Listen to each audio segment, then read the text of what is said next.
ஊர்ல இருக்க ஐயப்பன் கோவில்ல விளக்கு பூஜை நடந்துட்டு இருக்கு. ஒரு 2 கிலோமீட்டர் கிட்ட தான் நடந்து வந்துட்டு இருக்கோம். என்ன ஒரு 2000 பேர் கிட்ட கலந்துட்டு இருக்கோம். 2000 3000 பேர் கிட்ட. ரொம்ப பக்தி வாய்ந்தவர். வேண்டுனது நடக்கும். நாங்களும் வேண்டிட்டு விரதம் இருந்துதான் வரும். காலையில இருந்து ஃபாஸ்டிங் இருந்துதான் வரும். ஷோபா பாலாஜி பேரு. இந்த கோவில்ல ரொம்ப சிறப்பான விஷயம் இந்த விளக்கு பூஜை தான். கொஞ்ச காலத்துக்கு கம்மியா வந்துட்டு இருந்தவங்க இன்னைக்கு 1000 2000 கணக்குல வர ஆரம்பிச்சுட்டாங்க. இன்னும் சொல்ல போனா அந்த சிவன் கோவில்ல இருந்து நடந்து வராங்க. அது அந்த வழியே தெரியாம அந்த விளக்கும் அணையாம அதை எடுத்து வர சக்தி அந்த ஐயப்பனுக்கு தான் இருக்கு. அது ரொம்ப சிறப்பா இருக்கு. கோவிலுடைய நிர்வாகமும் ரொம்ப சிறப்பா பண்றாங்க.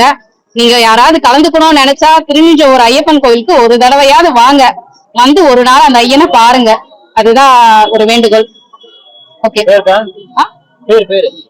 கோவில் என் பேரு ஷோபா.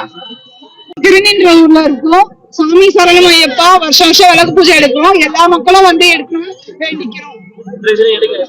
இன்றைய தினம் சிறப்பா நடக்குது. ஒரு வாரமா நடந்துட்டு இருக்கு ஐயப்பன் சிறப்பு பூஜை. எல்லாரும் வந்து கலந்துக்கோங்க. வருஷம் வருஷம் வந்து கலந்துக்கோங்க.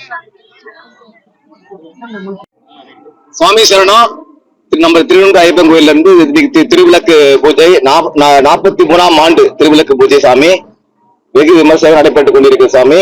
இது வந்து என்னன்னா ஒரு 1000 பெண்கள் 1000 பெண்கள் மேல விளக்கு பூஜை எடுப்பாங்க. சோ எல்லாம் நல்லபடியா நடந்து கொண்டிருக்கு சாமி இந்த கோயில்ல.